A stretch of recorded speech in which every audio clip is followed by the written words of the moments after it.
Yn y fideo hon, rydym yn sôn am mathau gwahanol o fewn Python. I ddechrau, rydym yn edrych ar y mathau rydym ni wedi gweld yn yr fideos blaenorol, sef string, rhif cyfan, float, rhestr,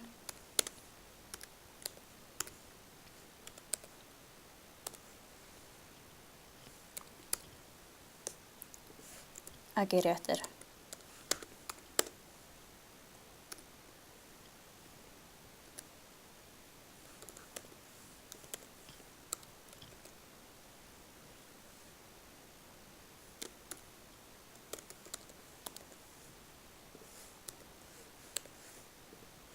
Mae ffordd o gwirio math newidyn yn Python gan ddefnyddio type.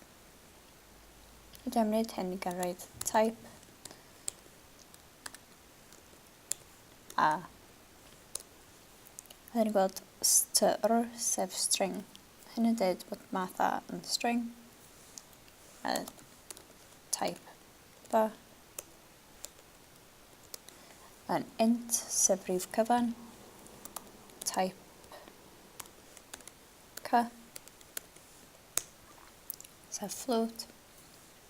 Does o'r llawer o gwahaniaeth rhwng int a float ar wahân i'r ffaith bod gallu defnyddio indexu gyda int a ddim gyda float. Mae'r ddau yn rhif. Ac mae string yn ddilyniant o gymeriadau. Mae type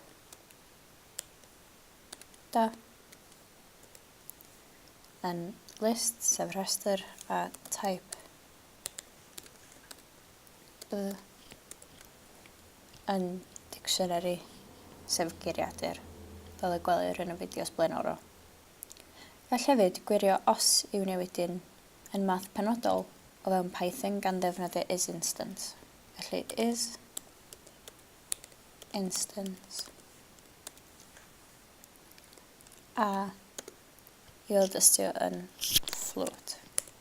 Fel dyn ni'n gweld, mae hyn yn rhoi boolean o false. Dydy A ddim yn float. Felly os ydyn ni'n rhoi isInstance D yn list, rydyn ni'n gweld bod hyn yn wir a bod boolean o true yn yr allbwn. Mae hefyd math arall rydyn ni heb sôn am hyd ymlaen o'r enw tuple. Gall defnyddio tuple yn Python gan ddefnyddio cromfachau, felly mae A yn hafal i 1, 4, 5. Gan ddefnyddio bracedi arferol. Mae tuple yn debyg iawn i rhestr, oni bai bod methu adio pethau i tuple nag i sortio nhw. Felly ddangos hyn gan roed a.sort. Fel ydyn ni'n gweld, rydyn ni'n cael gwall ag a.append 3. Rydyn ni hefyd yn y gwall. A mae'n dangos bod gen tuple ddim append fel opsiwn.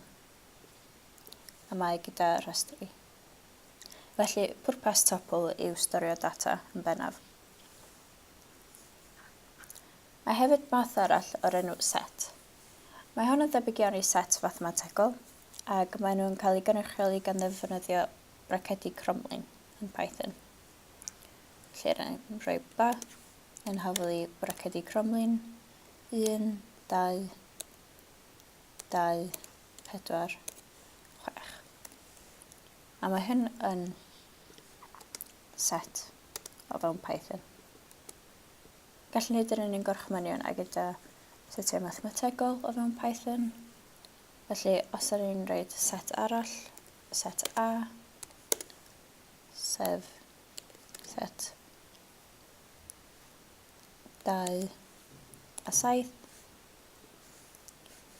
Gallwn rhywun cyfrifo